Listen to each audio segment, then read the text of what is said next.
Good evening, everyone. It's been a lot today, and the headlines never stop ending. Let's do a recap of all the news you may have missed today.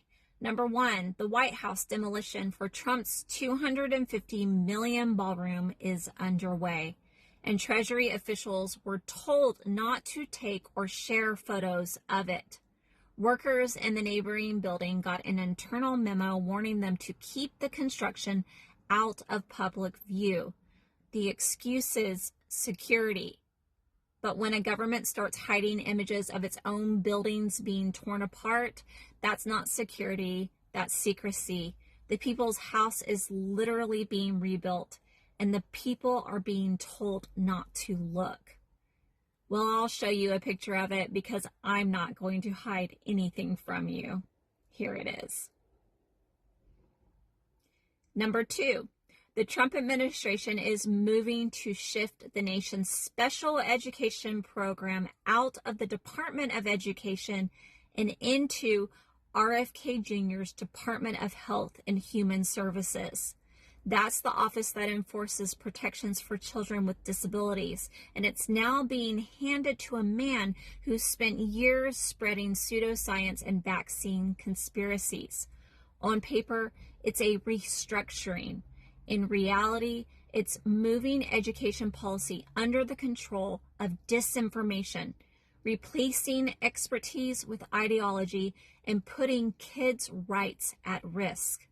Number three, on top of everything ICE is already doing, terrorizing immigrants, raiding neighborhoods, and brutalizing people under Trump's orders, the agency has now increased its weapons spending by 700%.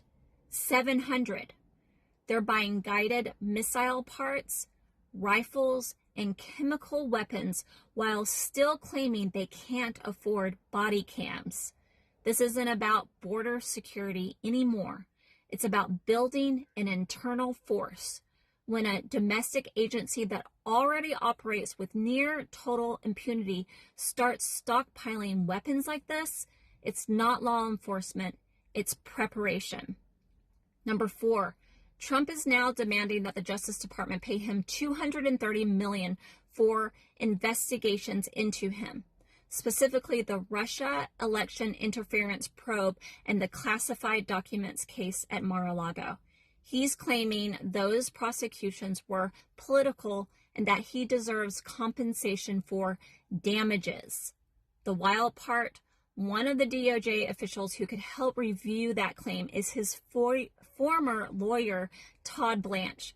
So Trump is literally asking the same department that investigated him, now staffed with his own people, to pay him hundreds of millions of taxpayer dollars. It's not justice. It's vengeance disguised as policy. And number five, Arizona's Attorney General Kris Mayes has sued Speaker Mike Johnson for refusing to seat Democrat Adelita Grijalva, who won her special election almost a month ago. Her district has been left without representation while Johnson stalls her swearing in, right as she was set to vote on releasing Epstein-related records. Mayes says Johnson is violating both Arizona's constitution and the rights of nearly 800,000 constituents by denying them a voice in Congress. Blocking an elected official from taking her seats isn't politics. It's authoritarian gatekeeping, the same impulse driving every one of these moves.